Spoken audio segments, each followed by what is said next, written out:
un poco de la trayectoria de nuestro conferencista del día de hoy, que además le agradezco su participación. Y bueno, también saludo a los integrantes y a las compañeras del Consejo de la Maestría, del Consejo de la Maestría en Administración. Saludamos al doctor Gil Arturo Quijano Vega, quien es el presidente de esta maestría, y bueno, así como a todo el cuerpo docente. El doctor Francisco Octavio López Millán es ingeniero industrial de formación profesional, es doctor en Ciencias de la Ingeniería por el Tecnológico de Ciudad Juárez. Ha sido docente en ITH desde 1987 y actualmente está adscrito a la maestría en Ingeniería Industrial, al igual que imparte clases en la misma ingeniería. Es consultor en ergonomía ocupacional y un permanente analista del futuro de la sociedad desde el punto de vista académico, ambiental y social. Fue presidente de la Sociedad de Ergonomistas de México, CEMAC, y entre su trayectoria profesional destacan las aportaciones hechas al contenido de la norma oficial mexicana 036 sobre riesgos ergonómicos, y actualmente, además de su trabajo docente, pues es integrante del Sistema Nacional de Investigadores, el SNI. Esta tarde vamos a hablar del futuro en el trabajo y bueno, pues sin más preámbulo, le cedemos la palabra a Octavio. Si hubiera algún comentario o algo durante la sesión o alguna observación, pues le agradeceremos hacerla a través del chat. Gracias y adelante, doctor Octavio López Millán. Qué gusto que esté con nosotros. Bien, pues muchísimas gracias por la invitación. Desde que me confirmaron mi presencia en esta tarde con este tema, pues realmente no he dejado de pensar, poner en orden las ideas. No sé cómo le voy a hacer para hablar únicamente 47 minutos de esto, pero lo intentaré, ¿no? Voy a aprovechar ahí la semblanza que leyó Mr. Ford de leer a Ana Silvia para hablarles de por qué yo me siento con cierta autoridad académica o algo así para hablar sobre el futuro del trabajo. Mi área de trabajo es ergonomía y mi área de trabajo también es estudio del trabajo, desde el punto de vista del diseño de estándares y cosas así. Entonces, cuando uno quiere ver hacia adelante qué es lo que está por pasar, pues la ergonomía está amarrada evidentemente al futuro del trabajo. Así que el futuro del trabajo define de alguna manera el futuro de la ergonomía. Entonces, en función de eso, tengo ya cierto tiempo siendo algo de justificación, tratando de entender estos cambios que pues lo vino a poner en el tema más abruptamente todo esto de la pandemia, ¿no? Entonces, de ahí creo que surge mucho de mi inquietud de entender el futuro del trabajo. Ahorita, ahí de una manera indirecta, he mandado algunas sugerencias, algunas ideas al doctor, a un compañero allá de la Universidad de Rosario en Argentina, Juan Carlos Giva. Él fue por muchos años director de la OIT, de la Organización Internacional del Trabajo, con sede en Lima, Perú, y ahorita su trabajo dentro de la Asociación Internacional de Ergonomía y de la Unión Latinoamericana de Ergonomía es precisamente hacer un ensayo sobre el futuro del trabajo y cómo esto pues, va a tener un efecto en la ergonomía. Así que pues eso también nos ha traído un poco ahí, sacándole información al tema, ¿no? Sin duda, ver el futuro es algo complicado.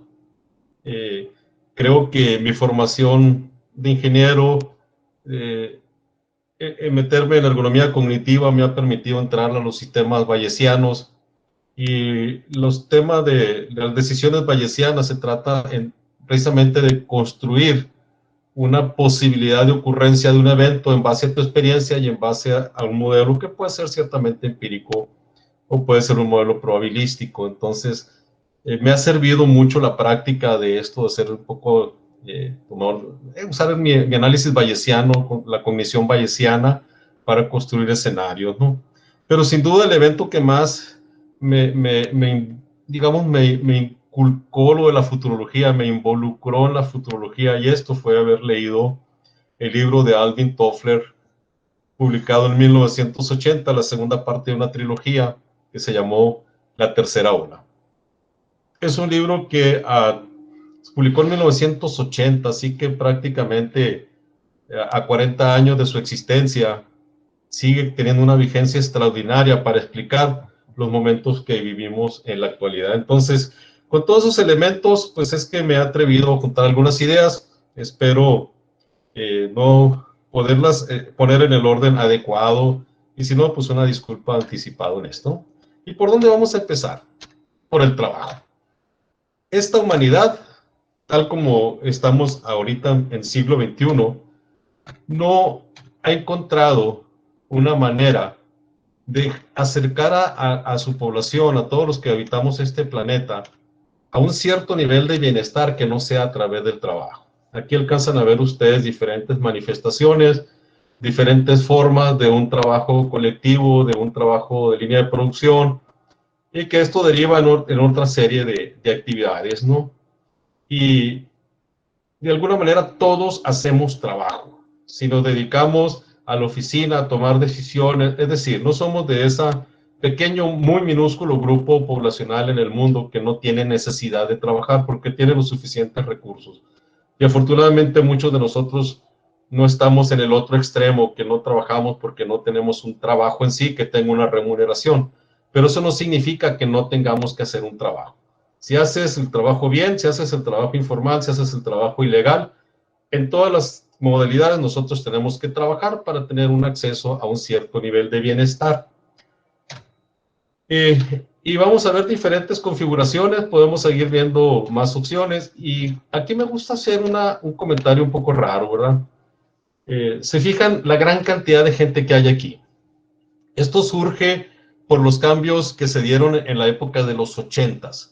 Yo empecé a estudiar la carrera de Ingeniería Industrial en 1982, no hace tanto, ya, y me tocó ver toda esta evolución de la ingeniería industrial, el modelo totalmente americanizado que nos enseñaron, a transitar al modelo de producción eficiente que venía de Japón, básicamente el modelo de producción Toyota, y todo el dimensionamiento que se dio motivado por el crecimiento, prácticamente una explosión en la cuestión del consumo. Los años 80 trajeron una diversificación de producción, una variedad de ofertas que permitió que muchos productos y una gran variedad de productos estuvieran accesibles a los clientes, pero que sin embargo van a tener que pasar por una línea de producción. Entonces, te decía de mi presentación, en este momento me hago mi autopresentación, que soy originario de Magdalena de Quino, Sonora, y me considero de alguna manera extraterrestre.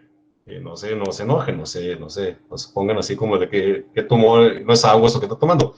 Me considero extraterrestre y no soy el único. El otro día yo oí una entrevista de José Luis San Pedro, un filósofo español fallecido en el 2013, y coincidíamos. Me dio mucho gusto oír las palabras de una persona tan renombrada en los términos de la economía, pues de una persona tan influyente en el modelo económico español, que coincidiera en esta cuestión, porque el pueblo donde él mencionaba que él nació y el pueblo donde yo nací, o la pequeña ciudad aquí en Magdalena, existe todavía el barrio de San Felipe, la iglesia, la plaza ahora remodelada, la escuela Club de Leones número 1, a la cual asistí, todo el vecindario, pero es todo lo que queda.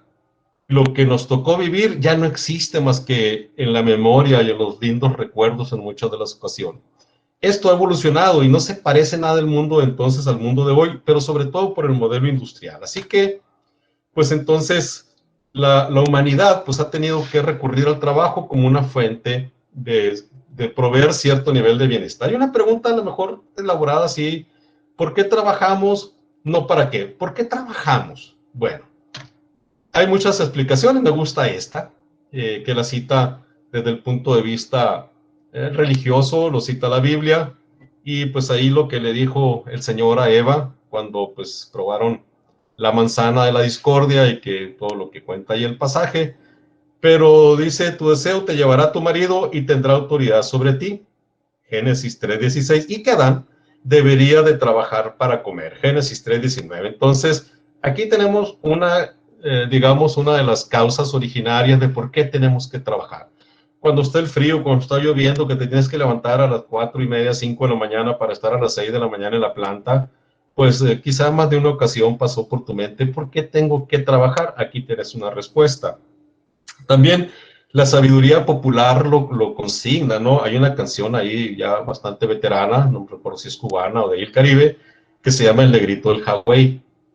Y menciona ahí que a mí me llaman el negrito del Hawái porque el trabajo para mí es un enemigo.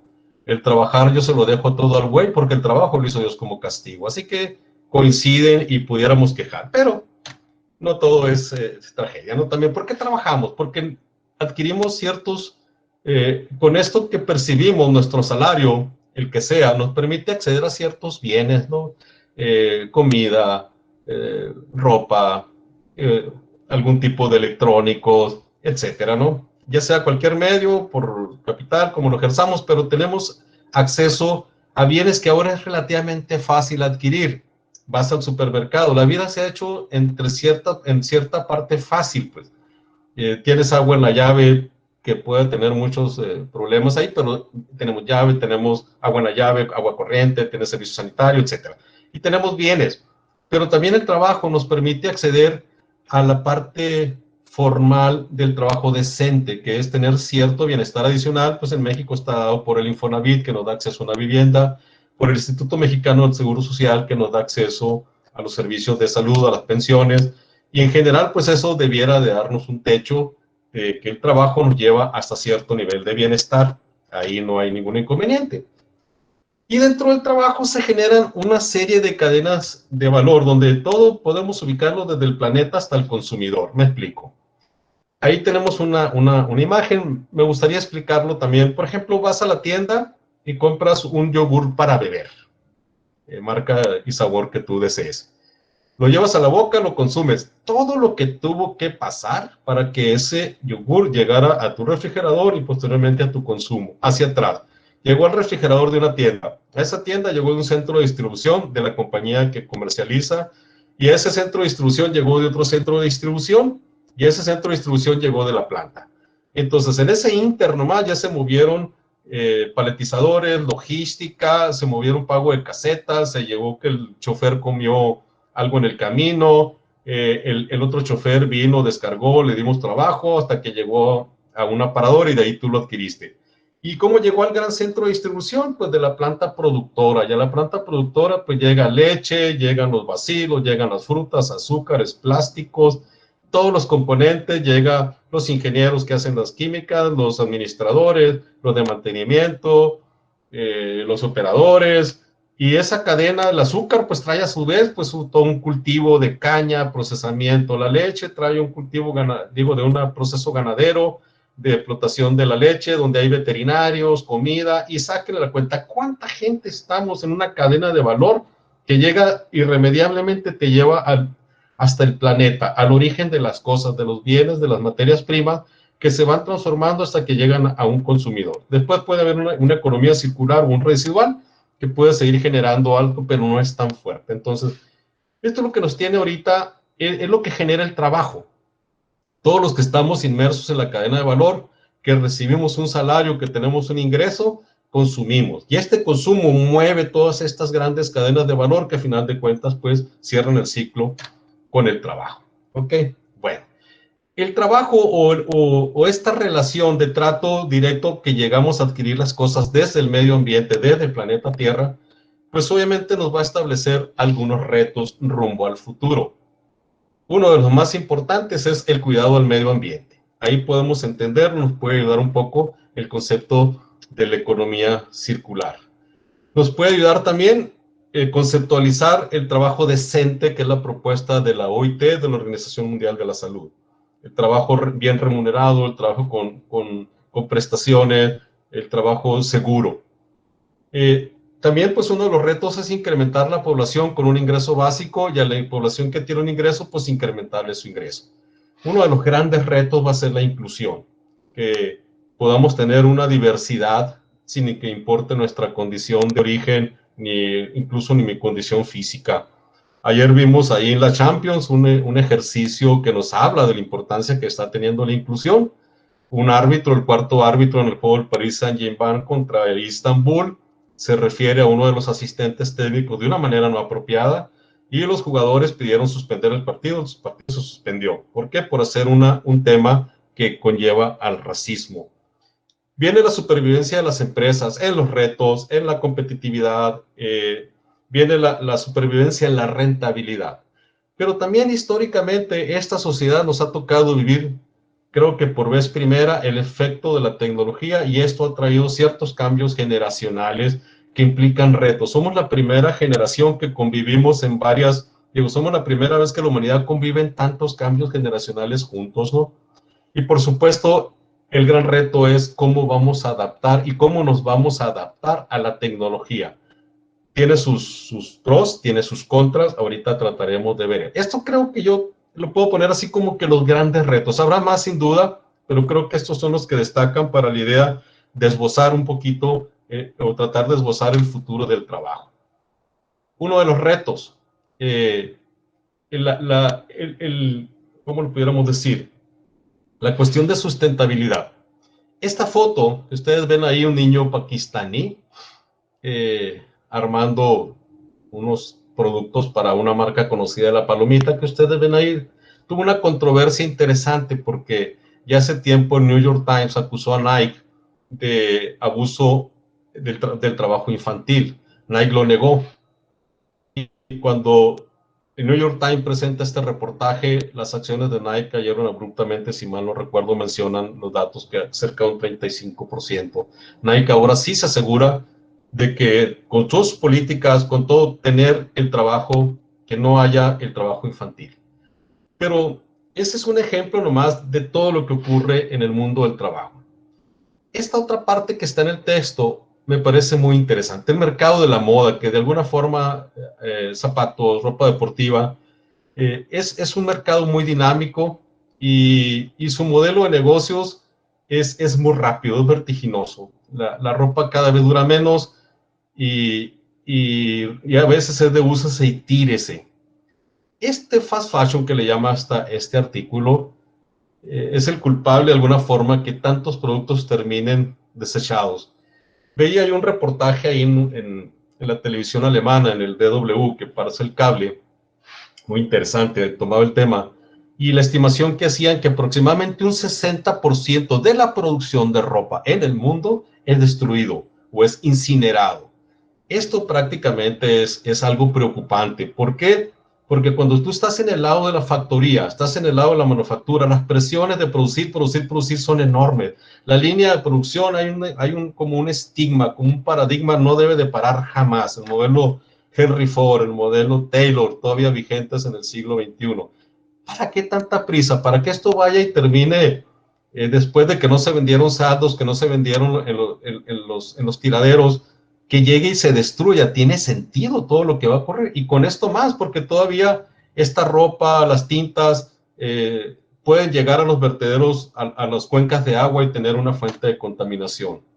Vean nomás la industria alimenticia, lo que se desperdicia en el mundo, lo que equivale, por ejemplo, en la industria de la comida, 20% se desperdicia de lácteos y derivados y todo lo que es la cuestión de comida. Equivale a aproximadamente 574 mil millones de huevos, lo que pudiera comer la gente. Así está el pescado, la carne, y lo que más tiene pues son la pérdida de raíces y tubérculos. Otra vez, tienes una industria que está produce y produce y produce, lo menciona este reportaje del País después del cabeceo, donde dice las cifras en esta infografía deberían de ponernos a pensar, ellos dicen deberían de producirnos vergüenza. Todo lo que gastamos en el planeta para que se tire, habiendo aparte tanta gente con necesidades y con hambre.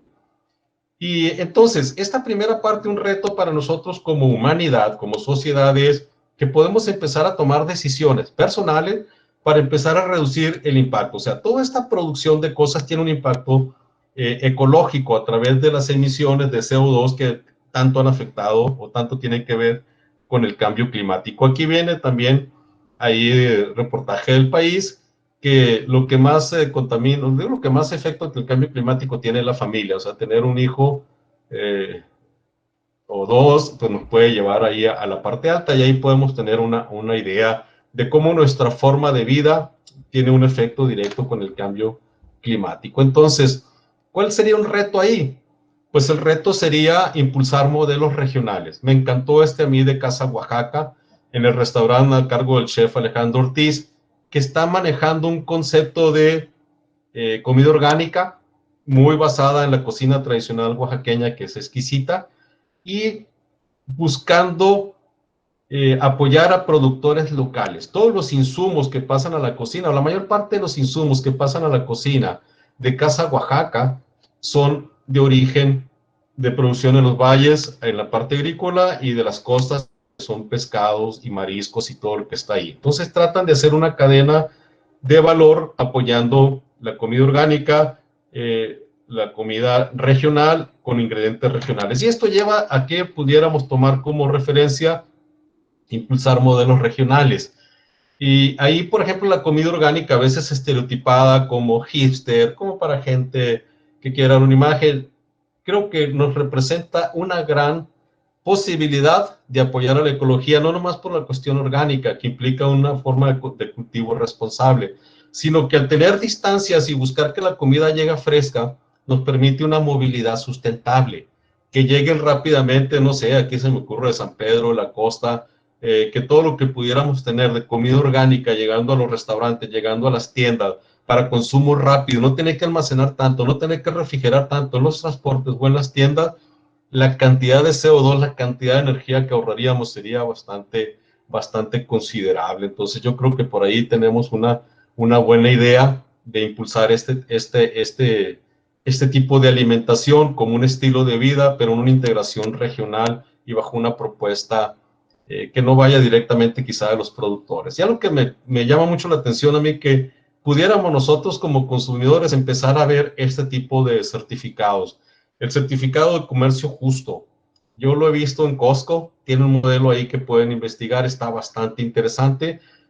A lo que se refiere, por si no lo han escuchado, es que el trabajador que produce la comida, el trabajador que está en contacto directo desde la tierra con el producto que va a llegar al súper, pues recibe un trato, recibe una capacitación, recibe un beneficio mínimo, pero recibe por cada sandía. Por ejemplo, la Costa de Hermosillo es el principal productor de sandías orgánicas que comercializa Costco.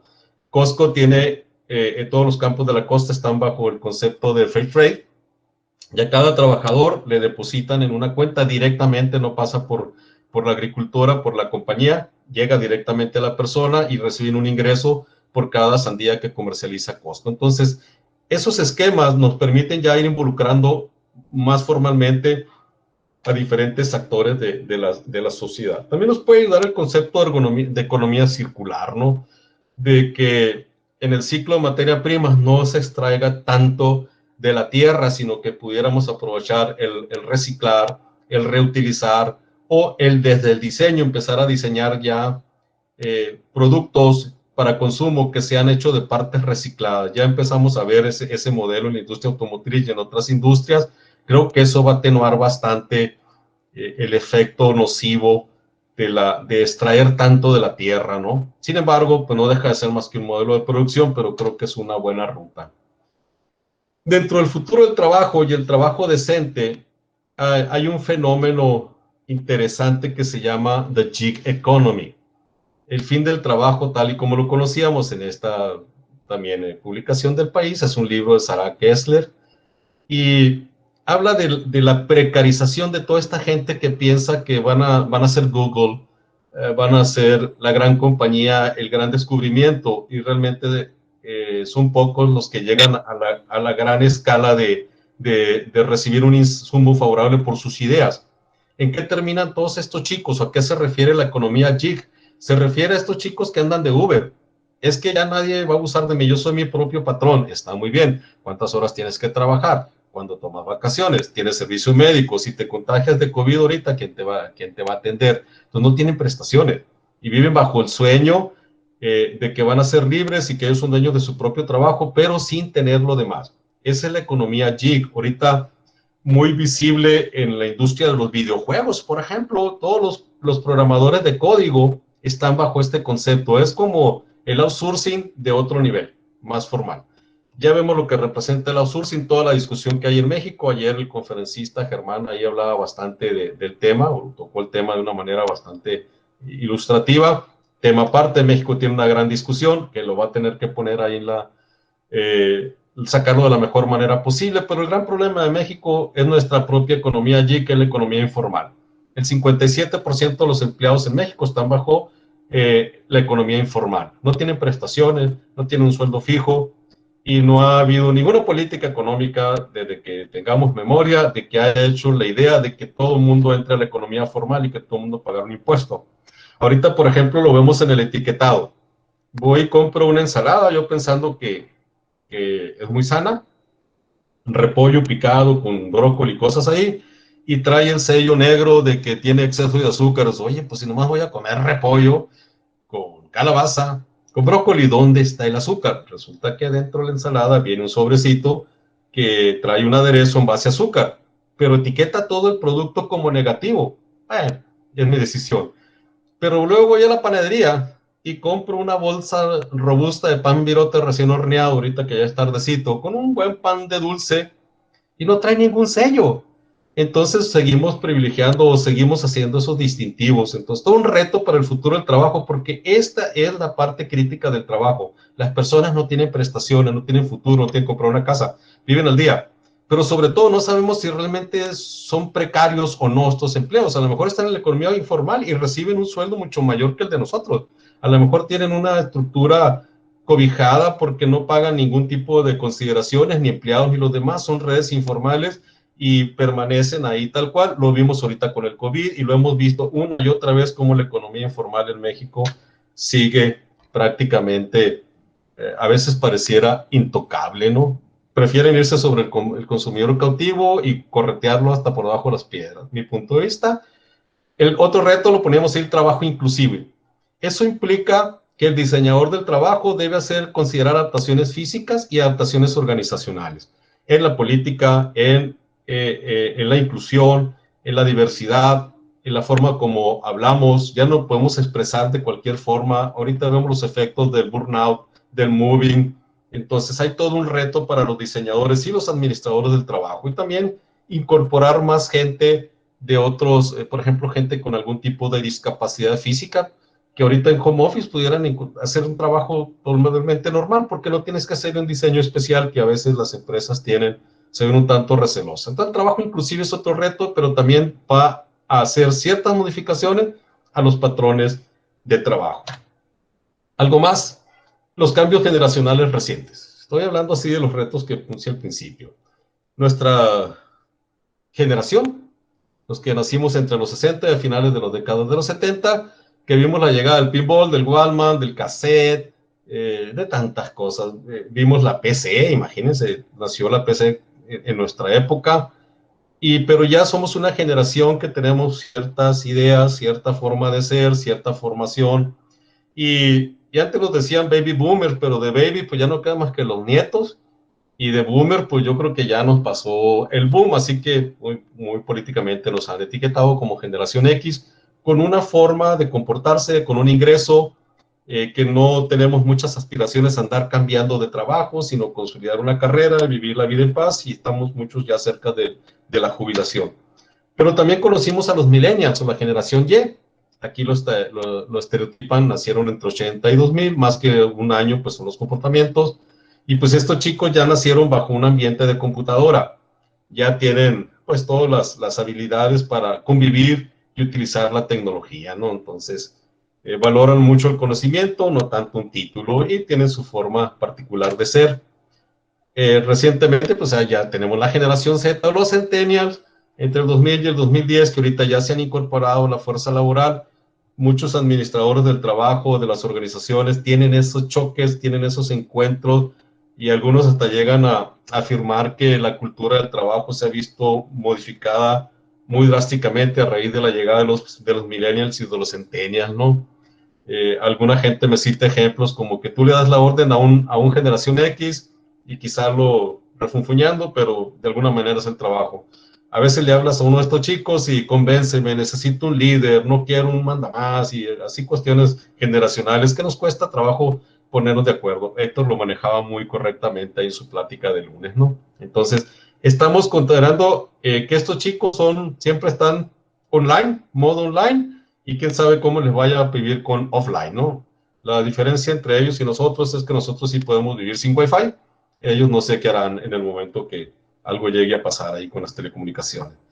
Y la novedad es que pues también tenemos la generación T o la generación alfa, que son ya una generación nativa totalmente en el formato digital. Ellos son 24/7 Internet, ellos son que todo tiene que ser inmediato, responde al toque de todo lo que sucede, ¿no? Me supongo, por ejemplo, ahorita que esta generación que está llevando clases por telesecundaria, pues imagínense las diferencias entre lo que representaba la telesecundaria a lo que representan estos esquemas online. El otro día vi un ejemplo de un muchachito que preguntaba cómo se le ponía pausa a la televisión para ir al baño, ¿no? O cómo hago para que lo que haga el maestro, ponerle pausa y ser interactivo. Entonces, esta generación va todavía a complicar un poquito más. Nacieron en el 2010, ahorita tienen 10 años los más avanzados, en 10 años más estarán en el mercado laboral. Eso nos va a llevar entonces a tener que rediseñar las formas de trabajo otra vez. Otro reto en el futuro del trabajo es cómo compaginar esta interrelación generacional. En lo que nos jubilamos los de la primera generación, que tenemos una forma de trabajo, un comportamiento hacia el trabajo, hacia los más nobles y todos juntos en una misma empresa. Entonces, un reto desde la capacitación, empezar a trabajar los esquemas quizá de mobile learning o lo de e-learning, más interactuado, a lo mejor ya empezar con realidad aumentada, a lo mejor empezar a generar tutoriales en plataformas que son más familiares para estas nuevas generaciones, y a nosotros dejarnos ahí en un salón con un PowerPoint ahí muy, muy tranquilamente, pero eso es un reto, no nomás en lo que es el aprendizaje para el trabajo, sino también en el diseño del trabajo mismo, en la forma como se dan instrucciones, en la forma como vas a establecer los rendimientos. Entonces, otro reto del trabajo va a ser convivir con todo esto. El otro factor que me gustaría comentar, tecnología. Esta es una empresa de la SNR, los datos de 2019. SNR es una encuesta que aplica la OCHA en Europa y trata de medir los comportamientos en el trabajo, básicamente orientados a la salud y a la seguridad. Pero aquí ya nos deja entrever la primera gráfica a la izquierda arriba, que cerca de más de un 80% de los trabajadores encuestados ya dependen de la computadora para su trabajo. Ya tiene una computadora fija. Y un porcentaje similar, un poquito arriba del 70%, un 76, 77%, ya dependen de la laptop, de tablets, smartphone o cualquier otro tipo de dispositivo móvil para generar su trabajo. De ahí en fuera, lo otro cae drásticamente. Pero también empiezan a aparecer, aquí lo voy a señalar, esto va a ser interesante, esto que va aquí, los wearables, los dispositivos estos tipo reloj que interactúan con uno, te cuentan paso, te llevan monitoreo, creo que se van a empezar a integrar y también empieza a marcar ya una presencia leve pero significativa los robots que interactúan con las personas, los llamados cobots. Entonces, este realmente es lo que viene subyacente a esto que ya lo damos por hecho, pero aquí se está gestando el siguiente paso del cambio tecnológico. Y pues eso va a representar ciertos impactos que se deben discutir en materia de higiene y seguridad, y pues eso implica que hay que reforzar el entrenamiento, no en la computadora. El entrenamiento es para convivir con los robots y el enfrentamiento a los robots. O sea, imagínense gente que nunca ha habido uno y de repente lo tengas de vecino, ¿no? Entonces, interesante todo lo que nos va a plantear hacia acá, ¿no? Y dentro de esto, este cambio tecnológico, ¿a qué nos va a llevar? Pues que necesitamos desarrollar otro tipo de habilidades, otro tipo digamos, de un set o un conjunto de habilidades digitales que ya se supone que las compañías lo van a estar adoptando a partir del 2022. Esta lista por acá es un estudio que hizo el World Economic Forum, es un estudio muy reciente, publicado apenas en octubre del 2020, esto está muy fresco, y lo resume esta gráfica que está acá a la derecha, ¿no? Donde dice que lo que más va a ser utilizado es el análisis, la parte analítica de datos y el Big Data, ¿no?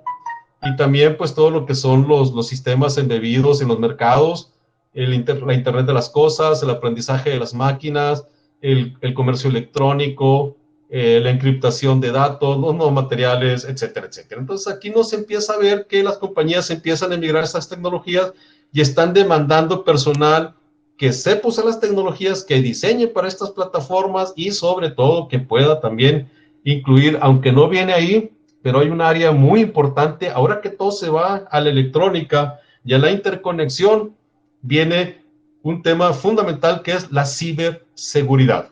Ayer conocimos un caso de una compañía que en Hermosillo es proveedora de Ford, tuvo que parar 4 horas la planta porque recibieron una alerta de ciberataque en una de sus subsidiarias aquí en México, y la compañía por política desconecta todas las plantas que tiene en México, así que duraron 4 horas para descartar que el ciberataque hubiera tenido daños y hacia hasta dónde llegó. Así que la ciberseguridad, aunque no se menciona aquí, también va a ser algo que va a ser un área que va a cambiar la forma como trabajamos. ¿Esto tiene un efecto en el trabajo? Sí. Gente que va a estar trabajando con una computadora, gente que va a modificar su forma de trabajo y que tenemos que ponerle atención. Aquí alcanzan a ver muy levemente, lo quise poner así, las tecnologías que probablemente sean adoptadas para el 2025 por diferentes grupos. Entonces ahí van a ver que una de las que sobresale ya es el producir partes imprimiendo y modelando piezas 3D y 4D, la inteligencia artificial, la realidad aumentada, otra vez el Big Data, la biotecnología, y ahí tienen una serie de cosas que nos deben de empezar a pensar, a llevar a pensar todo lo que necesitamos prepararnos y a qué gente tenemos que preparar los modelos educativos. El maestro Gil preguntaba el lunes, creo, sobre los modelos educativos. Aquí tenemos la respuesta contra lo que estamos enseñando, ¿no? Y las top 15 para el 2025, al que quiera empezar a hacer su currículum o a replantearse su currículum que tiene que ver con la forma como vamos a trabajar. La número 1 es el pensamiento analítico y la innovación. Número 2, el aprendizaje activo y las estrategias de aprendizaje. Lo comentaban también en la página, en la plática del lunes. Hasta llegar a las actividades de otro tipo como resiliencia, tolerancia al estrés, flexibilidad, razonamiento, resolución de problemas, inteligencia emocional, cómo resolver problemas en base a tu experiencia, una orientación al servicio, cómo conviven los dos mundos. Se fijan, una parte que ya había resultado como las famosas soft skills, comparado con las hard skills o con las actividades duras que nos está planteando este cambio. Todo eso lo pueden encontrar en este reporte, que es el futuro del trabajo, el futuro de los empleos, un reporte 2020, recién de ahí por el World Economic Forum, un documento muy completo. Yo nomás extraje algunas ideas de ahí. Entonces, esto nos va a llevar a nuevas formas de trabajar. Esto es un estudio de la compañía Virgin, encabezada por Richard Branson, un tipo ejecutivo muy dispar, que anda con la idea de volar naves espaciales, y pues habla ahí que el futuro del liderazgo verá empleados a los cuales es necesario darles más libertad y más oportunidades, ¿no? Los días de los líderes exitosos que eran extremadamente controladores ya están contados. Vienen nuevas formas de trabajo que significa más flexibilidad, más empoderamiento, como la parte central de los pequeños y grandes negocios. Pero lo que pone aquí es que hay que prepararnos para la revolución tecnológica, para los cambios globales y para la fuerza de trabajo multigeneracional, dividida en varias partes. Lo pueden checar ahí. Le voy a hacer llegar esta presentación a la maestra Ana Silvia ahí para que la compartan, ¿no? Algunas tendencias dentro de todo esto. ¿Qué puedes destacar que van a ser tendencias? Las tendencias macro. El aumento de la economía intangible, ya lo vimos, ya como los centros comerciales ya venían en decadencia. No sé si han seguido la práctica, no son las prácticas, bien los efectos del comercio electrónico de Amazon en la economía de Estados Unidos. ¿Cuántas tiendas Target? El primero que ha desaparecido recientemente es Kmart, todas las tiendas. O sea, quienes han sobrevivido al efecto Amazon han sido Walmart y ha sido Costco. Prácticamente todas las tiendas que se establecieron como tiendas ancla en centros comerciales han empezado a desaparecer. Entonces, se van a tener que reinventar los centros comerciales, más como centros de entretenimiento, que puedan jalar gente y que la gente pueda adquirir cosas ahí. Negocios al instante, abre la computadora, ya estás haciendo un business to business. Integrar el conocimiento en el diseño, el imperativo de la sostenibilidad y la evolución demográfica de la fuerza laboral y la globalización del trabajo. Temas que ya han resaltado, los ponen como tendencias. Y para el lugar de trabajo, para poder tener cierto éxito en el futuro, las empresas deben anticiparse a los estilos de trabajo móviles. Ya vimos que sí se puede. Planificar para múltiples generaciones, el control ambiental. Las personas tenemos que involucrarnos sobre lo que pasa con el medio ambiente. El lugar de trabajo, concebirlo como un recurso, no como un destino. Incorporar la sostenibilidad al lugar de trabajo y proporcionar espacios de trabajo saludables. Entonces, son las implicaciones. Esto viene en este libro, se lo recomiendo, este reporte del futuro del trabajo y las tendencias en el trabajo de esta compañía. Está bastante atractivo. Y salirme tanto del tema, ahora sí relacionarlo con la pandemia. ¿Qué nos ha mostrado la pandemia? Que el virus no es selectivo. Ahí para los que amamos o que disfrutamos del cómics de Marvel, pues aquí tenemos Thanos cuando hace el chasquido para desaparecer el 50% de la humanidad. El COVID no ha distinguido edad, género, país. Creo que nos ha afectado como nunca a toda una sociedad completa y parecería que es una ruleta rusa, es una cuestión de azar. Eso le da una característica especial y un tratamiento a veces hasta un tanto incierto porque no permite manejar tantas tendencias y como que se ha modificado de repente el comportamiento.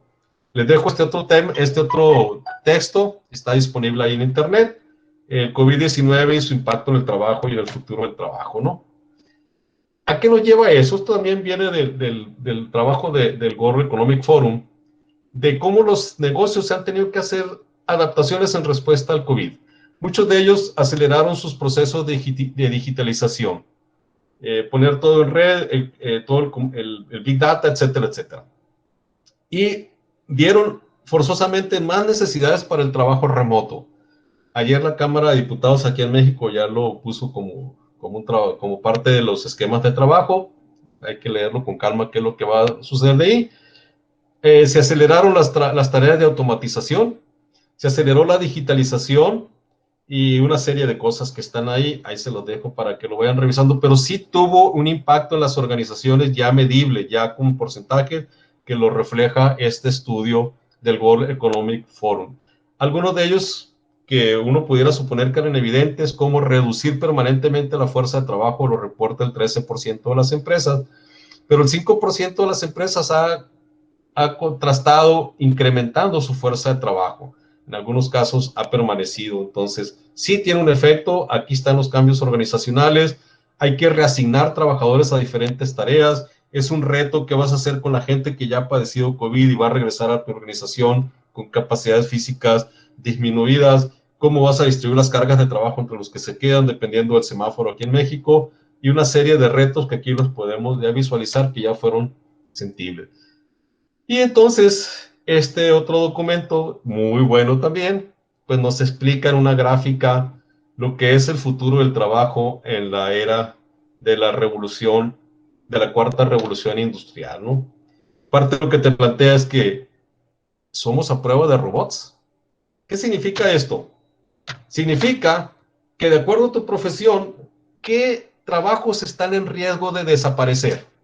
Los que vienen en azul son los que tienen más futuro, los que vienen en verde pueden sobrevivir y los que están en rojo aquí en esta escala pues ya probablemente empiecen a despedirse.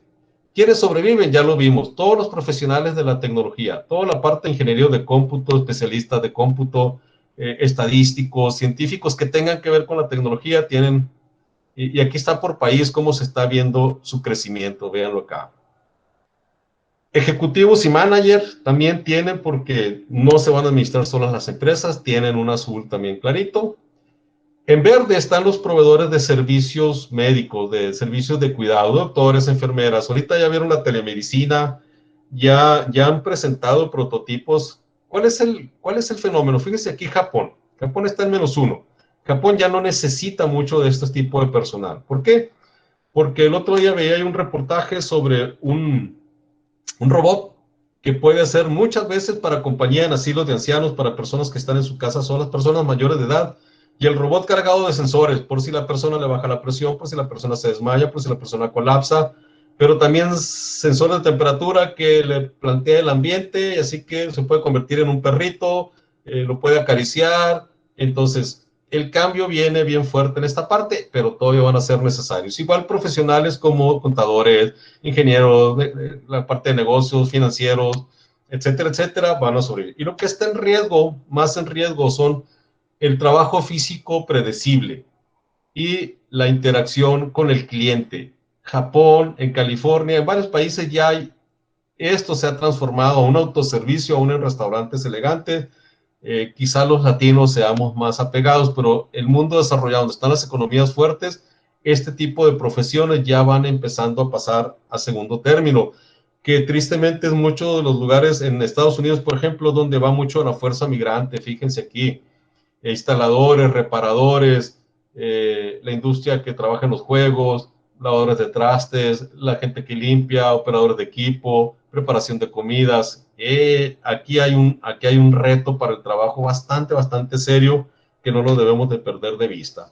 Otros retos son cómo la inteligencia artificial nos va a empezar a afectar, cómo tenemos que empezar a entender el concepto de la industria 4.0, cómo debemos de empezar a entender el futuro del auto autónomo. Todo esto va a tener cambios y cambios importantes en la forma de cómo se organiza el trabajo. Yo les recomiendo que vean esta página de bostondynamics.com.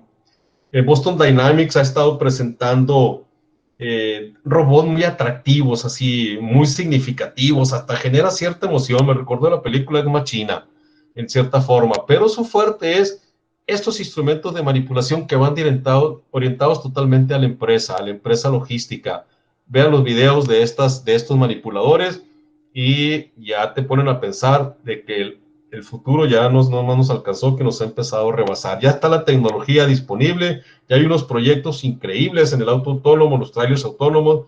Para el 2025, entre 2025 y 2030, se estima que en Estados Unidos el 40% de la flota que anda en las carreteras va a ser autónoma. Un desplazo tremendo de mano de obra que va a haber. ¿Qué nos ha dejado las experiencias de las pandemias? Nos ha enseñado que se puede hacer teletrabajo. Estamos trabajando en casa y aunque es más comercial decirlo home office, el teletrabajo ya tiene tiempo. Nos ha cambiado algunas costumbres, como el excesivo control hacia los trabajadores, transitando hacia el autocontrol del trabajo. Yo lo quiero citar en términos de nuestro trabajo, que ya no checamos. Antes, si no checabas, no existías. Ahora, yo creo que ya la institución probablemente se dio cuenta que sigue funcionando, seguimos teniendo clases, seguimos produciendo y no tenemos que pasar por ese control excesivo. Entonces, hay una experiencia positiva. El comercio electrónico se disparó y la logística como la gran ganadora ahorita hasta el momento, porque es la que se ha encargado de hacer todo este surtido de productos. Entonces ha cambiado la experiencia del comprador. Muchos adultos mayores hasta ahora en la pandemia tuvieron su primera experiencia de compra electrónica. Y ha habido un despliegue tecnológico insólito, inaudito, para desarrollar vacunas en un tiempo increíblemente corto y de productos sanitarios, pues para hacer toda esta parte de la pandemia, lo cual nos demostró que los modelos de negocio se pueden acelerar. ¿Y cuáles son las consecuencias que tenemos que ver en este futuro del trabajo? Cargas de trabajo, las jornadas y los tiempos de recuperación. No trabajan 24/7. Empleados y empleadores tenemos que estar conscientes de esto. El exceso de químico hacia los drenajes, por tanto jabón, por tanto gel, por tantas cosas que generamos en aguas grises, desconociéndose o apenas empezamos a conocer los efectos en la naturaleza y en nosotros. La logística toma un rol protagónico, sin embargo, el crecimiento de residuos de empaques puede ser contraproducente. La Internet, como nunca antes, ahorita ya somos multifuncionales en Zoom, en Meet, en Teams, en GoToMeeting, y pues esto va a tener que se cuestione muy fuertemente el modelo educativo, especialmente la educación básica. Y algunas recomendaciones, reflexiones ya para finalizar esto.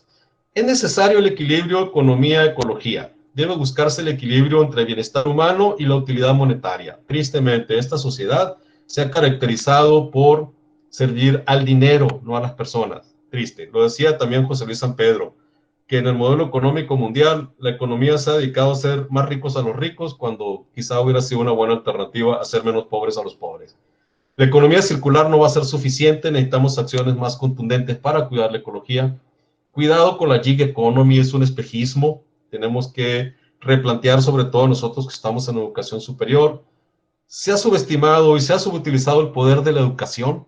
Los modelos son muy antiguos. Hay una barbaridad de cosas que podemos sensibilizar a los chicos desde muy pequeños. Vean el video ese que anda circulando en las redes de los chinitos que no se quieren quitar el cubrebocas, cuando aquí tenemos una cultura diferente. Se ha subutilizado el poder de la política social. Mientras los objetivos sigan siendo políticos y se olviden de lo demás, creo que esto tiene un riesgo para nosotros como sociedad. Revisa tu huella ecológica. Pareciera ser que el humano es discordante con la naturaleza. Hagan sus pruebas, hay muchas. Ahí el veganismo nos puede ayudar bastante. Yo soy del régimen vegano, soy muy sensible a esto y a muchas otras cosas en cuanto a lo que te da un régimen de apoyo a la naturaleza. Me gusta mucho este tema de canción de Ismael Serrano. No sé si les gusta la canción, pero todo inicia y todo acaba en ti. Es un disco. Y tu dinero puede cambiar al mundo si tomas las decisiones adecuadas. Si tú decides a quién le vas a dar tu dinero como consumidor y revisas que esté certificado, que no haya abuso al trabajo infantil, que esté una empresa inclusiva, aunque te cueste más caro, compra y tú, realmente tú, consumidor, vas a cambiar el mundo por negocio. No lo va a cambiar la conciencia porque hasta ahorita hemos demostrado que no tenemos mucho, ¿verdad? El futuro es difícil de prever a largo plazo. Todavía no se define si va a ser un auto eléctrico, por ejemplo. Mucha importancia a la estadística, recolección de datos, toda la inteligencia artificial, todo el Big Data depende de datos. Entonces, una buena oportunidad es generar sistemas que generen datos. La gran amenaza no es tanto los robots en desplazar al humano, al menos en el tercer mundo. En el primer mundo, aguas porque generan autosuficiencia de producción y toda la inversión extranjera hacia países como México nos puede pegar bastante, bastante fuerte, con una afectación tremenda al trabajo. Pero ahorita sobreviviremos porque los robots no consumen yogur, no consumen papel sanitario, ni moda, ni nada por el estilo. Lo que sí es una amenaza es la manufactura a través de impresoras 3D y 4D. Eso sí pueden cambiar el paradigma de trabajo porque pueden producir lo que sea a costos muy, muy bajos y disponibles prácticamente en cualquier lugar con un poco de entrenamiento. La logística y el transporte se van a cambiar por el modelo mundial autónoma. Se ha asociado poco el efecto de la pandemia con el cambio climático, ¿cierto? Ahorita todos estamos esperanzados con la vacuna, pero no hemos analizado la raíz de todo esto. Un problema en todo en general de nuestra humanidad es que no apreciamos mi esfuerzo individual en el cuidado del medio ambiente y en muchas otras cosas. Lo que yo hago ahorita como consumidor no sé si funcionó o no. Tengo que tenerlo así como una cuestión de fe. Entonces, ¿quién integra? ¿Quién hace toda esa integración? Todavía no está definido. El consumidor tiene el poder en sus bolsillos y si no entendemos el efecto global de nuestras acciones, poco queda por hacer. Estamos esperando las vacunas para volver a nuestra normalidad. ¿Y quién ha discutido? ¿Quién ha hecho cambios en su forma de consumir, en su forma de comportarse? ¿Por qué seguimos haciendo fiestas? ¿Por qué seguimos pasándonos por alto los protocolos de prevención y queremos así volver como por arte y magia la vacuna a nuestras actividades cotidianas? Y la siguiente pandemia, ¿qué va a ser? ¿Cómo la vamos a reaccionar? Entonces, pues ahí están algunas reflexiones, algunas ideas. El futuro del trabajo sí se va a modificar, sí se va a cambiar. Mucho viene por la parte tecnológica, inteligencia artificial. Les recomiendo el libro de Sálvese quien pueda de Andrés Oppenheimer y todos los estudios que relata. Pero la tecnología cambia gradualmente. Las pandemias lo pueden cambiar muy, muy rápidamente. Aguas, el ser humano quiere cambiar la naturaleza, quiere poder afectar la naturaleza. Vean los modelos chinos de generar lluvia, de controlar energía, aguas. Eso puede llevarnos a que la naturaleza reaccione de una manera más drástica con nosotros si no estemos preparados. Entonces, conclusión de esto, cuidemos el ambiente, cuidemos nuestra casa, chequen su huella ecológica, chequen sus hábitos y tengan la mente de que su dinero en la bolsa puede realmente cambiar el mundo, cambiar yo para cambiar el mundo. Creo que esa pudiera ser la consigna. Bien, hasta aquí lo dejo, me acabó el tiempo, creo que cumplí bien, me pasé un poquito, pero estamos dentro del margen, creo, Ana Silvia. Muy bien, muchísimas gracias. Realmente ha sido un tema por demás interesante y bueno, pues abrimos el espacio para preguntas y respuestas. Yo creo que ahora sí que cualquiera de los temas, desde la parte ambiental, desde cualquiera de los temas, es motivo de una pregunta o de algún comentario. Estoy viendo si no tenemos alguna manita por aquí. Yo tendría una primera pregunta a manera de iniciar. El pasado lunes Héctor nos hablaba del poder de la decisión, de decir, somos seres humanos, tenemos la capacidad de elegir. Ese poder de decisión es el que puede ser que esté llevando a que queramos esa vida que teníamos antes de la pandemia y decir, yo decido no cuidar el planeta en un sentido contrario, o cómo lo visualizas. Creo que nos volvemos muy dependientes de que otros tomen las decisiones por nosotros y hacernos la vida fácil. Habría que, ¿cómo podríamos decir? Retomarlo desde quizás de la sociología. Imagínate Yo recuerdo ahí, Ana Silvia, quizá tú no te acuerdas porque estás más chiquita, pero para bañarte con agua caliente, con un boiler de leña. Ah, órale, mira. Ahorita es muy fácil, o sea, el boiler de paso. Yo me acuerdo ahí los vecinos, nosotros, acuérdate que éramos de los fifís del barrio porque teníamos excusado dentro de la casa y regadera dentro de la casa. Había las letrinas, los excusados de hoyo, y no hace mucho, hace 40, 50 años de eso. El brinco que hemos dado. Yo recuerdo que muchos chicos iban a la escuela descalzos, ¿ya? La pobreza que se veía en muchos sectores que convivíamos nosotros cerca ahí en la escuela, y ahorita esas cosas ya no las ves. Se ha vuelto muy fácil. Te pongo otro ejemplo rápido. Me acuerdo de la carnicería de Chavarín, que estaba ahí cerquita de que mi tía Lisha, o sea, estamos así como en familia todos, ¿verdad? Le estoy dando así como muchas intimidades. Anunciaba con una bandera roja cuando había carne fresca, y la carne fresca a veces porque el tren había agarrado una vaca en medio y se le había echado y quedó buena, entonces mandaban, ¿por qué la va a desperdiciar? Venga, la destazaban y se ponía a la venta. Después en los años 80 vimos la Balmo aquí Hermosillo, que empezó a vender carne clasificada y se acabó el ganado de campo. La vida se nos facilitó demasiado y nos ha hecho dependientes y en una vulnerabilidad, perdón por la palabra, muy preocupante. Sabemos buscar agua, sabemos sobrevivir sin agua, sabemos buscar la comida. Decía un amigo ahí, una persona que yo sigo en internet, no es cierto carnívoro, comes carne pero no eres carnívoro, porque tienes que cocinar la carne, sí, un New York, 3/4, término medio, con una mantequilla de ajo arriba, con salsa de romero, fabuloso. Cómete la ardilla viva y sal a cazar a ver si tú crees carnívoro. Tú no tienes que batallar por la carne, nomás necesitas ir a Walmart o al Costco o al Taste y hasta con un vinito para hacer un maridaje ideal. Nos han facilitado. Creo que eso nos ha llevado a que limitemos demasiado nuestro poder de decidir. Nos han marcado el camino. La medicina nos acostumbró a que nos daba aspirina para los dolores y nunca nos preocupamos por ver el todo, por ver la causa. Y eso es lo que es el planteamiento de esto. Nuestra facultad de tomar decisiones y que seamos mucho más responsables de las decisiones que tomamos. Creo que por ahí va. Este concepto no es mío, le tengo que hacer el reconocimiento a Daniel Goleman con un libro excelente que se llama Inteligencia Ecológica. Si lo pueden conseguir, no está en librerías, quizá está en internet. Es un libro con unas propuestas increíbles para cuidar el ambiente. Entonces, una de ellas es, tú consumidor tienes el dinero, tu decisión puede cambiar el mundo y puede cambiar todos los modelos habidos y por haber. Si no lo hacemos ahorita, alguien más lo va a hacer y quizás sea la naturaleza y nos la facture bastante grande y no sepamos qué hacer con ella.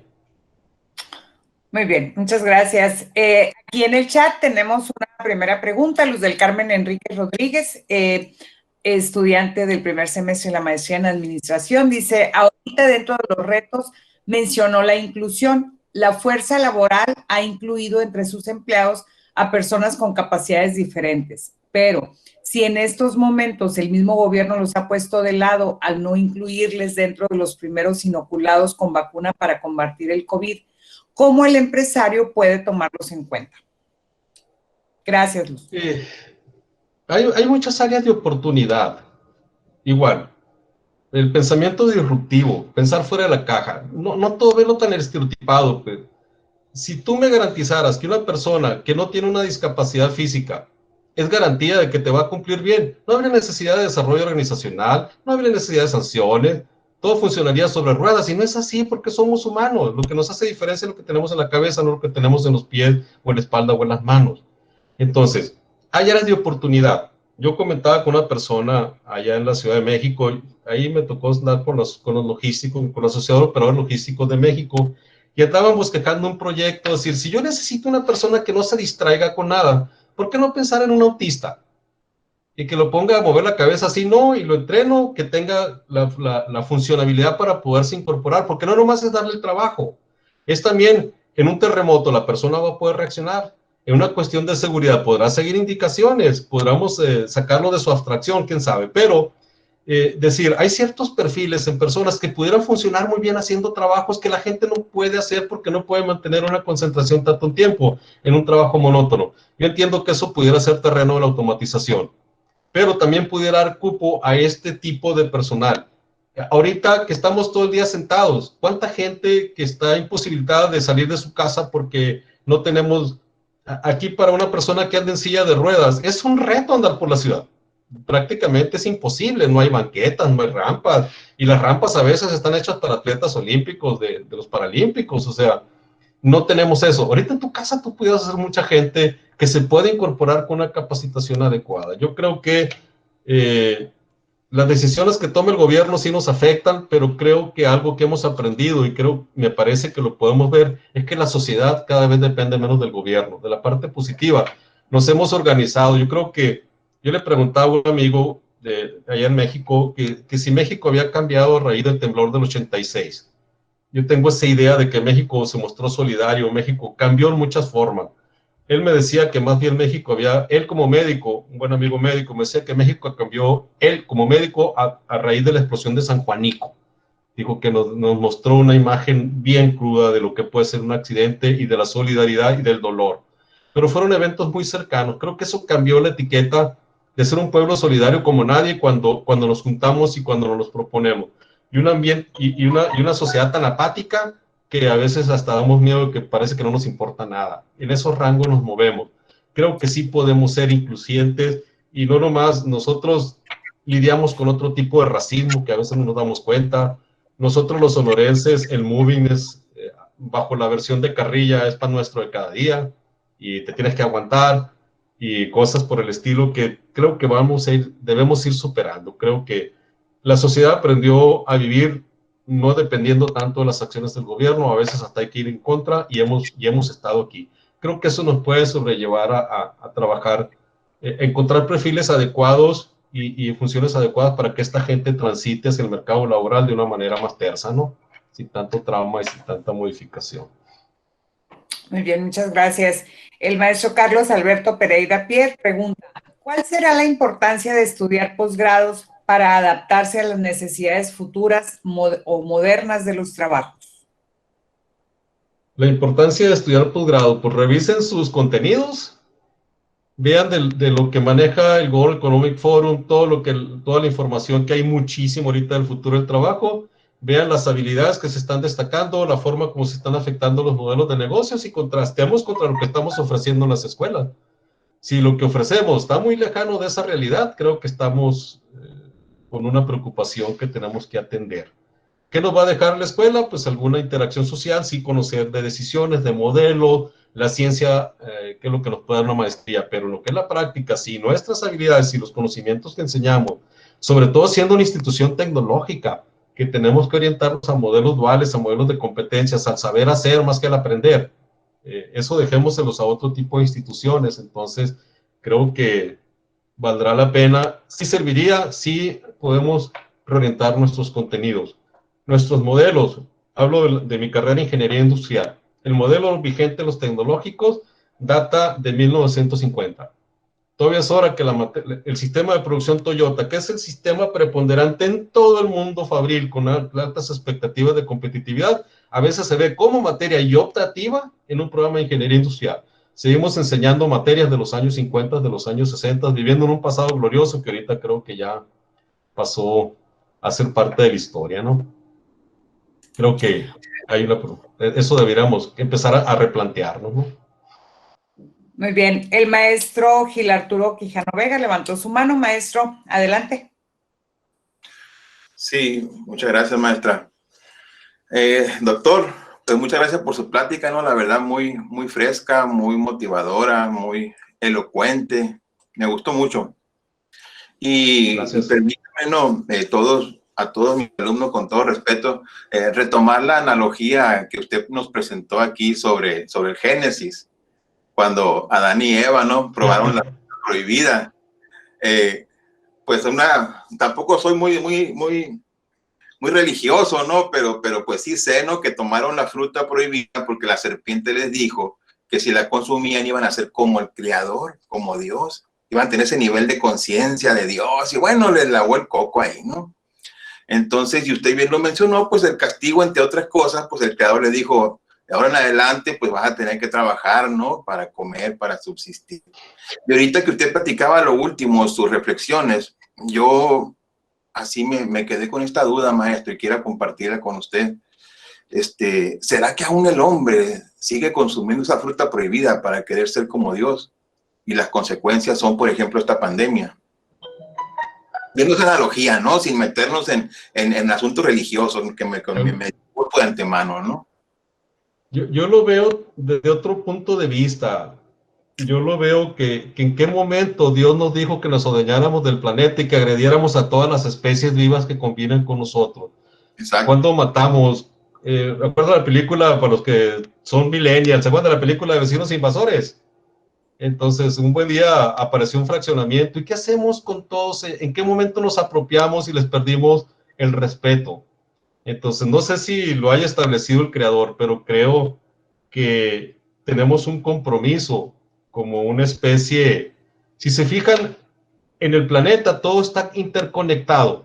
Los residuos, los desechos de un árbol generan semillas, generan comida para otra especie, pero el ser humano no tiene depredador.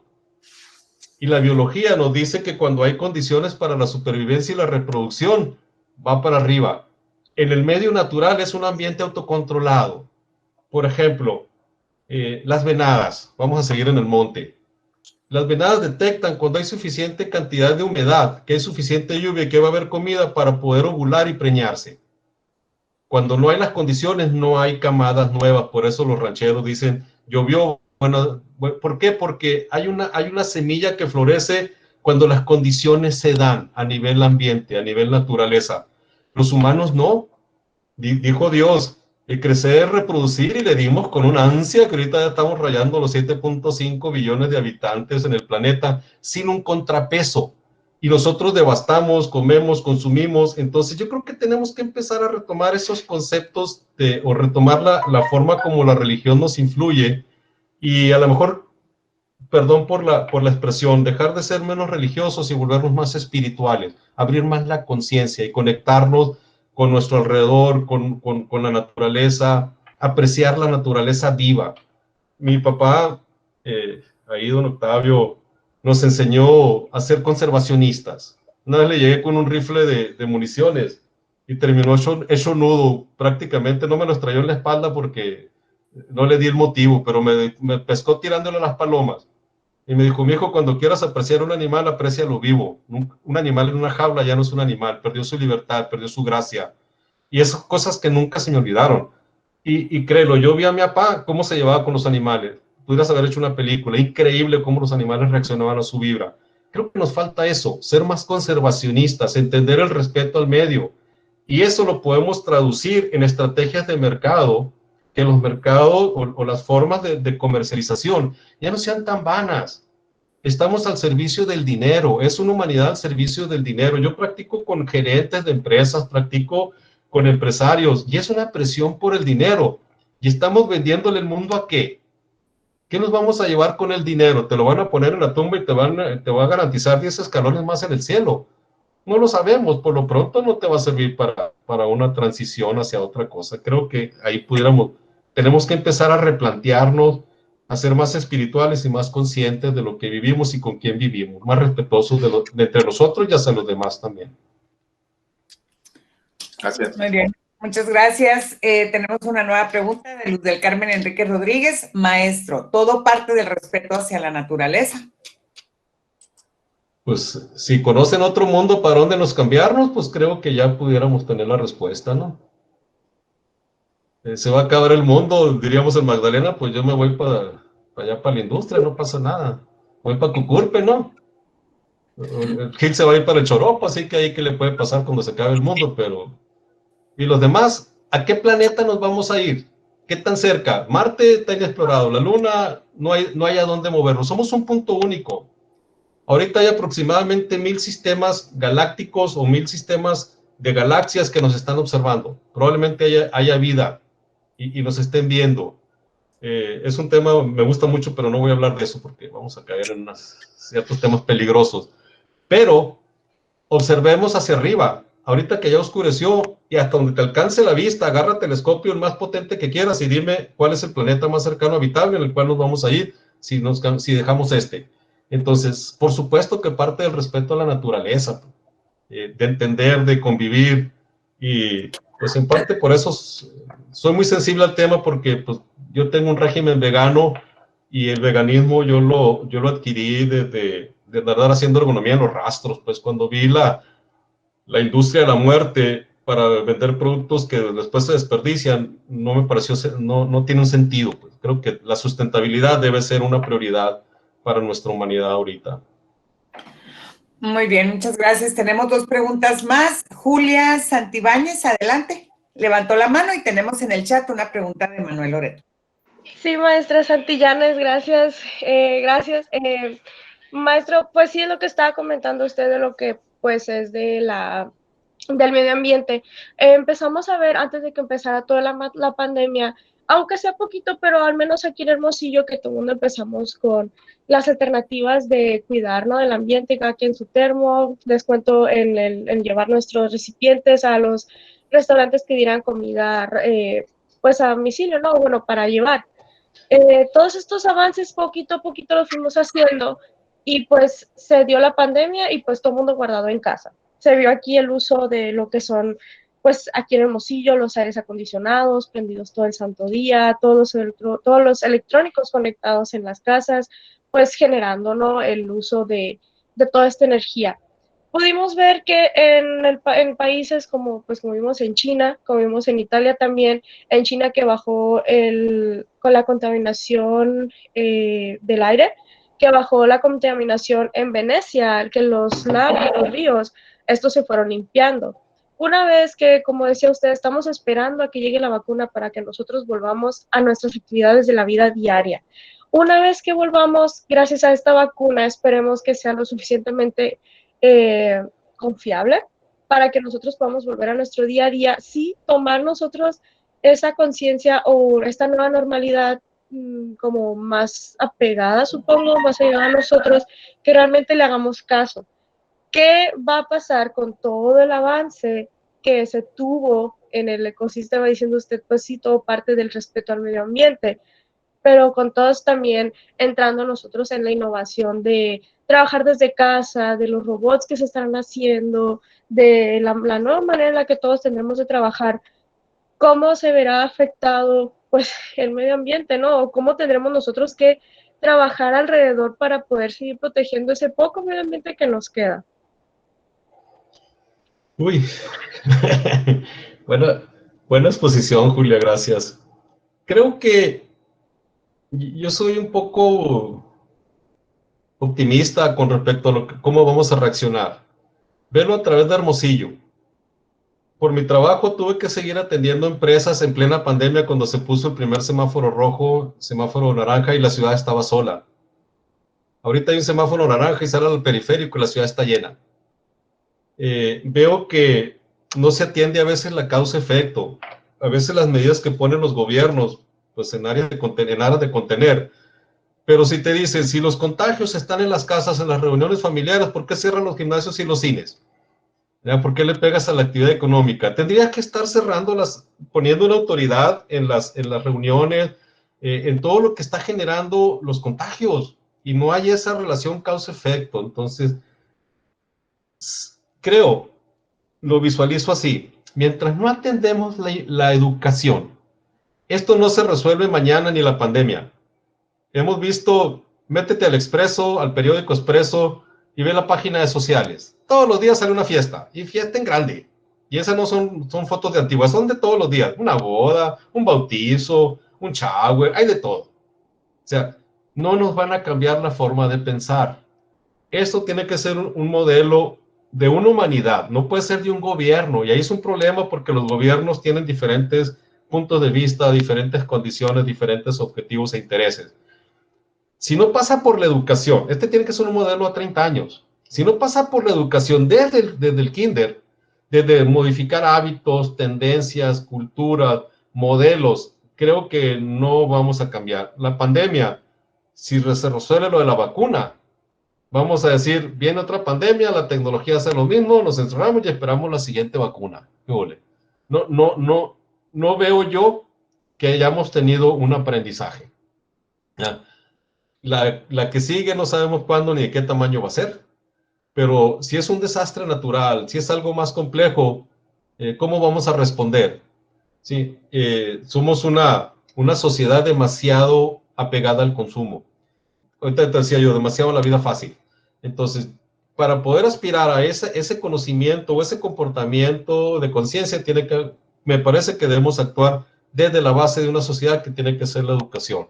Y no nomás la educación del pequeño que va a la escuela, la educación del papá. Si el chamaco sale de la escuela y el papá le dice que haga otra cosa, no tiene sentido. Pues el otro día platicaba con mi hermana mayor, recordábamos algunos casos muy drásticos donde el papá indujo al niño a la droga desde los 8 años a consumir marihuana, a los 10 a consumir cocaína. ¿Qué le puedes enseñar a ese niño? Pues, o sea, ¿cuál es su futuro? Tenemos que educarnos como sociedad y el sistema educativo tendría que ser la piedra angular del desarrollo de cualquier sociedad. Y pégale espiritualidad, pégale conciencia, pégale sociedad. Creo que nos falta como humanidad, todavía tenemos un largo camino que recorrer. Creo que si la vacuna resuelve, verás lo que va a pasar. Sal a la calle ahorita. Viene el fin de semana y verás cómo van a estar las fiestas. ¿Por qué? Porque un locus de control externo. A mí no me toca, a mí no me pasa nada en mi vida. Es el individualismo y tenemos que ser un poquito más colectivos, ¿verdad? Muy bien, muchas gracias. Tenemos dos preguntas más. Gracias, Julia. Tenemos 2 preguntas más, dice Manuel Loreto. He visto que la pandemia se la ha puesto muy difícil a aquellas pequeñas y medianas empresas, pymes, responsables que brindaron empleos formales y que a pesar de que algunas pararon sus operaciones, por ley debían seguir pagando sueldo a sus trabajadores. ¿Cómo ve el futuro de las pymes responsables en México después de esta experiencia donde no se vieron grandes apoyos por parte del gobierno? Y la respuesta que dio el gobierno, no sé, una profesora en lenguas extranjeras al cambio de la Secretaría de Economía creo que deja más incertidumbre que otra cosa, ¿no? México, el maestro Bulmaro Pacheco, aquí lo estoy viendo, creo que sabe mucho más del tema, pero México no ha definido una política industrial nunca. O sea, hemos estado, bueno, se ha definido una política industrial, pero quizá, no sé, maestro, del modelo de sustitución de importaciones o la base de la economía petrolera que se intentó a través del Instituto Mexicano del Petróleo en los años 80. Creo que después de este modelo de transitar de la economía de petróleo a la economía de la manufactura a través del libre comercio, esta vocación de México quedó. Y creo que voy a citar un ejemplo curioso. ¿Cuántas marcas de carros mexicanos conocen?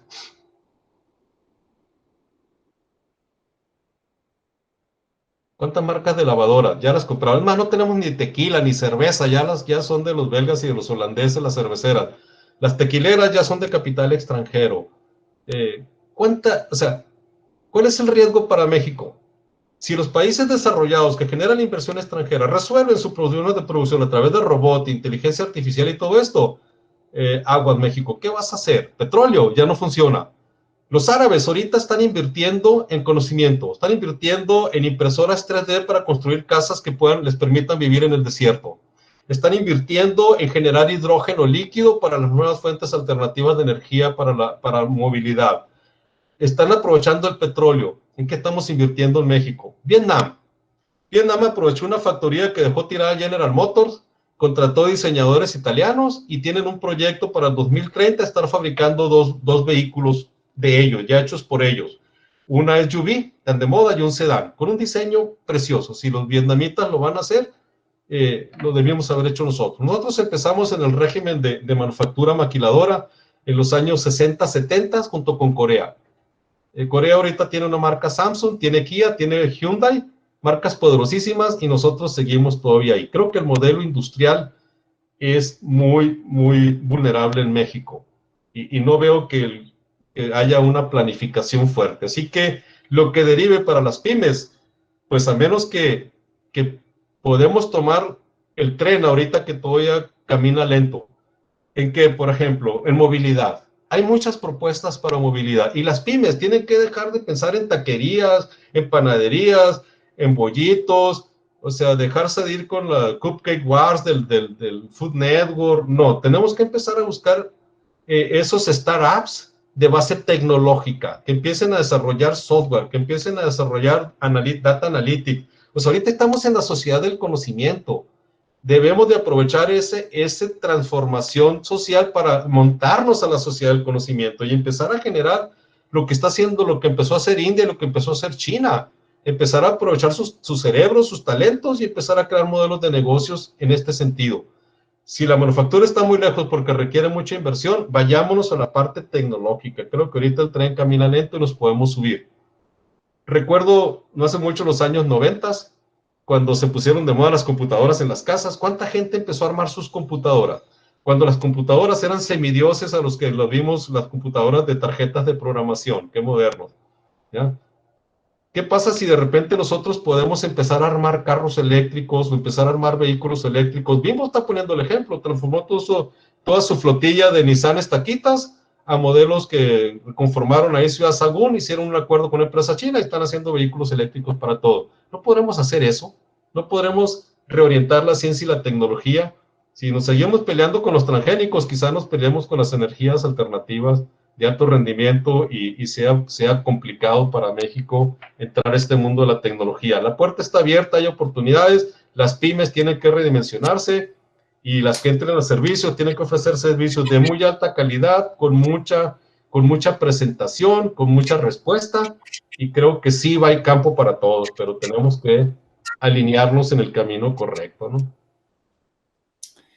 Muy bien, muchas gracias. Bueno, tenemos una pregunta más. Son las 8:22. Yo creo que ya iríamos perfilando al cierre de la sesión. Buenas tardes, dice Aarón Agúndez. Volviendo al tema de la inclusión, ¿cómo deberá ser post-pandemia por la disyuntiva con la productividad? No creo que sea la misma productividad en la post-pandemia. Y pues va a depender de cuánta gente de la base trabajadora se afectó. Yo sigo yendo a empresas, sí se afectó la productividad, pero como también bajó en muchas áreas el consumo de las industrias grandes, por ejemplo, industria automotriz, no hubo repercusiones en ciertos nichos, pues. Se sigue vendiendo mucha electrónica, muchas cosas de consumo en la casa, higiénicos, pero la gran industria paró completa, pues. Entonces, no medimos realmente el impacto por ese decrecimiento de la producción. Al menos yo lo veo aquí en la planta Ford, Hermosillo, que no ha entrado dio esta transición, pero han podido llevar esto. Creo que cuando regresen y empiecen los niveles de producción altos, vamos a medir realmente el impacto real que tuvo la pandemia en la base trabajadora. Sí ha habido muchos trabajadores afectados. Las empresas han hecho un esfuerzo, unos obligados, otros por vocación, porque tienen buenos protocolos de seguridad, pero no hay protocolos de seguridad ni obligaciones en la casa. Así que toda esa gente que se ha contagiado, aquellos que tuvieron una etapa de COVID muy agresiva que afectó su pulmón, quizás sí se vean lastimados, y no sé si van a entrar como enfermedad general, enfermedad profesional, quizás se tengan que pensionar y tendrán que incluir una fuerza laboral nueva. Yo creo que la productividad no se va a ver tan afectada una vez que se normalice. Hasta ahorita han salido a flote, pues, comiendo turnos, abriendo turnos, modificando horarios. Creo que las empresas, al menos la gran industria, ha podido lidiarlo. Otro tipo de negocios sí los vieron afectados, quizás hasta tuvieron que cerrar, y pues ahí sí va a estar más complicado con ellos, ¿no? Muy bien, muchas gracias. No sé si hubiera algún comentario adicional, maestro Bulmaro, ahorita que hubo una alusión directa, ¿no?, en este casi cierre. Le vamos a pedir que abra su micrófono, por favor. Ahí está. ¿Ya se ve? Oye, ya. Ya se escucha, maestro. En primer lugar, felicitar al maestro porque estupenda conferencia, muy aleccionadora, sobre todo para estos tiempos. Hay dos cosas, maestro, que sí, efectivamente, como usted dice, preocupan, porque al principio de la pandemia, el sector empresarial agrupado en el Consejo Coordinador Empresarial, en la Coparmex, en la Canacintra, demandaron al gobierno apoyo, viendo que podían quebrar más de 1 millón de empresas. Y el gobierno le dijo que se rascaran con sus uñas, que los apoyos iban a ser para empleadores de 5 gentes y demás. Un gran error, totalmente, porque eso prolonga más la capacidad de recuperación del país, porque no sabemos cuál va a ser realmente la caída del Producto Interno Bruto. Ya los menos optimistas dicen que van a ser de 2 dígitos, ojalá y no, porque si es 11 o 10 o 12%, va a ser la peor caída desde 1932, pero si es 8 o 9%, vamos a tardar en recuperarnos como país hasta el 2025, si es que bien nos va y si es que se reactiva la inversión privada. Hoy se firmó, por ejemplo, el outsourcing en México, el compromiso, porque el gobierno ya le vio el peligro de afectar a una actividad que genera 4.6 millones de empleos en México. La discusión se le sugiere al Poder Legislativo que se la lleve a febrero, pero hubo 3 organizaciones, la Canacintra, la Coparmex y el Consejo Nacional Agropecuario, que no estuvieron de acuerdo con ese compromiso, y eso nos lleva otra vez a tensiones entre el gobierno y el sector privado, porque, como usted dice, hay una manera de pensar muy obsoleta en el gobierno en relación a la empresa privada, y la otra, pues hay un sector privado que aceleró la reconversión industrial, pero a partir de la firma del Tratado de Libre Comercio en general.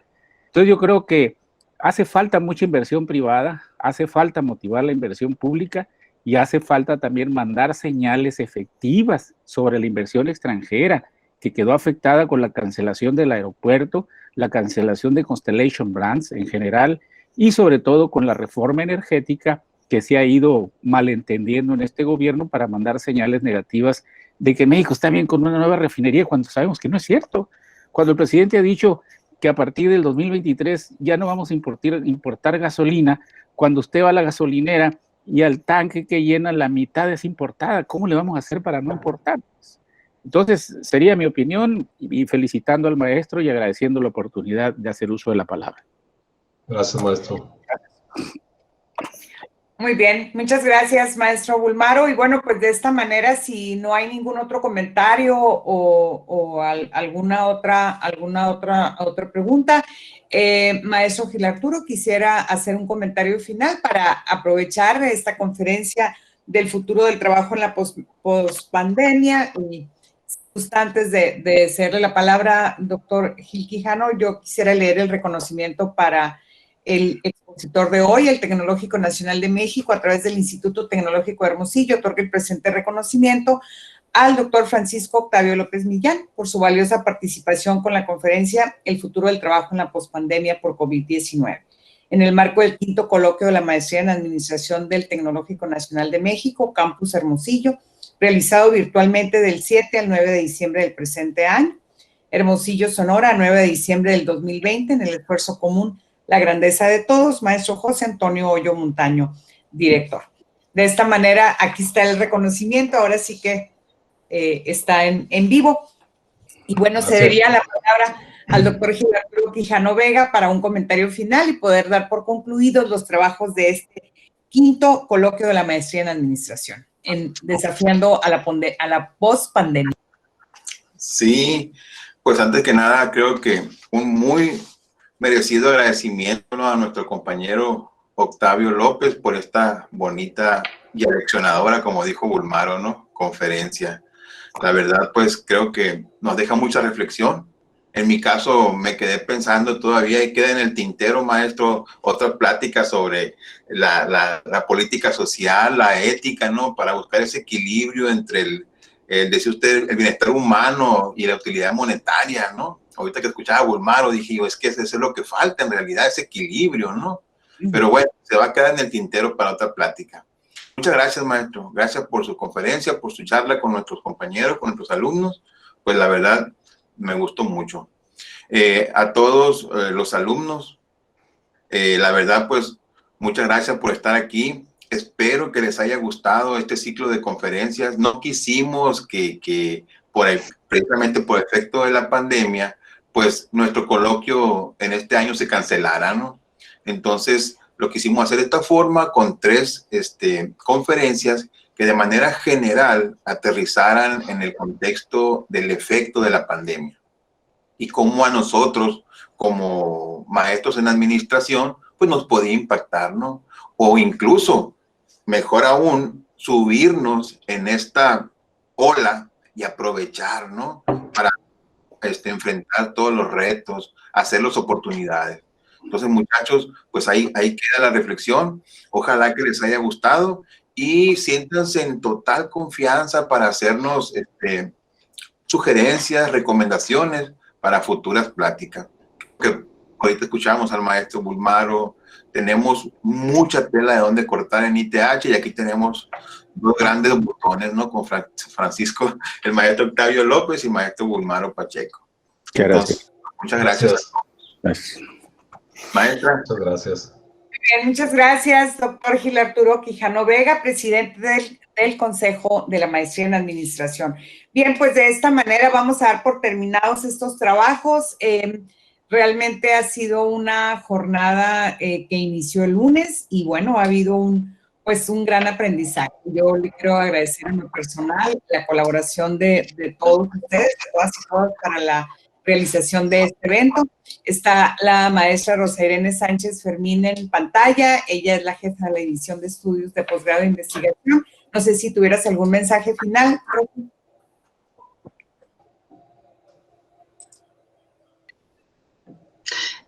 Pues muchas gracias a todos los participantes, los exponentes que estuvieron el día lunes, el día de ayer, el día de hoy con el maestro Octavio. Muy buenas información, buenas presentaciones que tuvieron, y pues también a los estudiantes y egresados que nos estuvieron acompañando, y por ahí vi que algunos profesores de licenciatura vi que estaban conectados escuchando esta plática. Y pues nada, lo que ya lo mencionaba el maestro Quijano, quisimos dar continuidad, no quisimos cortar la trayectoria que se tiene en estos eventos. Ahora nos tocó de esta manera virtual, y pues son aprendizajes nuevos, así como mencionaba el maestro Octavio, adaptándonos a todo este contexto. Y yo creo que esta última plática vino englobando todo lo que se dijo en los temas anteriores, digamos, que culmina en algo ya, lo que nos espera para los próximos años. Y pues muchas gracias a todos por acompañarnos. Muy bien, muchas gracias, maestra Rosa Irene Sánchez Fermín. Y bueno, pues ha llegado el momento, como ya se hizo costumbre desde el pasado lunes, fíjense qué rápido se hizo costumbre de despedir con el lenguaje de señas a propósito del tema de la inclusión. Le vamos a dar un aplauso a Octavio López Millán por su participación. Ahora sí que sí. No tenemos casos de inclusión en la familia. Gracias, doctor López Millán, gracias a todas y todos. Muchas gracias.